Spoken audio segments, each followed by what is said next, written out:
तर आजची आपली ही रेसिपी होणार आहे सोया मसाल्याची। याला खूप वेगवेगळे नाव आहे, जसं सोया चंक्स म्हणतात, कोणी मिलमेकर म्हणतं। तर चला मग या रेसिपीला सुरुवात करूया। इथे मी घेतलेलं आहे खोबऱ्याचं कूट, कांदा आणि टोमॅटोचं पेस्ट, लाल तिखट, चवीनुसार मीठ, हळद, जिरं, मोहरी, आलं लसूण पेस्ट, कढीपत्ता, कोथिंबीर, शेंगदाण्याचं कूट, 2 माप तेल, काळा मसाला आणि सुहाना मसाला। तर कढईमध्ये मी इथं पाणी गरम करायला ठेवलं होतं आणि त्यामध्ये आपले हे सगळे सोया टाकून घ्यायचे आहेत। पाण्याचं प्रमाण जास्तच ठेवायचं, कारण हे सगळे सोया पाणी शोषून घेतात। तुम्ही बघू शकता इथे किती पाणी टाकलं होतं आणि किती राहिलेलं आहे। हे पूर्णपणे टम्म फुगतात। तर त्याच कढईमध्ये आता मी इथे 2 माप तेल टाकलेलं आहे। जिरं, मोहरी आणि आलं लसणाचं पेस्ट टाकून मस्तपैकी तडतडू द्यायचं। लगेच इथं कढीपत्ता टाकून घ्यायचा आणि कांदा टोमॅटोचं पेस्ट पण टाकू द्यायचं।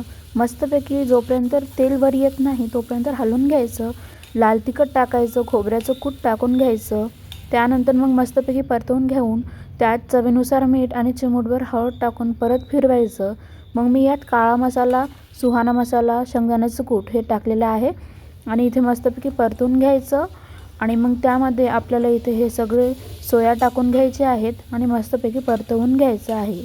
या भाजीची चव खूपच अप्रतिम लागते, एकदम नॉनव्हेजसारखी असते। आणि मग हे तुम्ही असं पण खाऊ शकता चवीला। आणि मग मी यात पाणी टाकलेलं आहे, चवीनुसार तुम्हाला हवं तसं पाणी टाकायचं आणि पूर्णपणे मसाला यात आत जाईल असं मी याला एकदाचं फिरून घेतलेलं आहे आणि मस्तपैकी याला थोडंसं उकळी येऊ द्यायची आहे। यात मी अजून पाणी ॲड करते। इथे मी सोयाचं प्रमाण नंतरून वाढून घेतलं होतं। तुम्हाला हवं तर यात तुम्ही नॉनव्हेज मसाला पण ॲड करू शकता आणि मस्तपैकी याला उकळी येऊ द्यायची आहे आणि मस्तपैकी कोथिंबीर टाकलेली आहे आणि आपली भाजी इथं तयार झालेली आहे।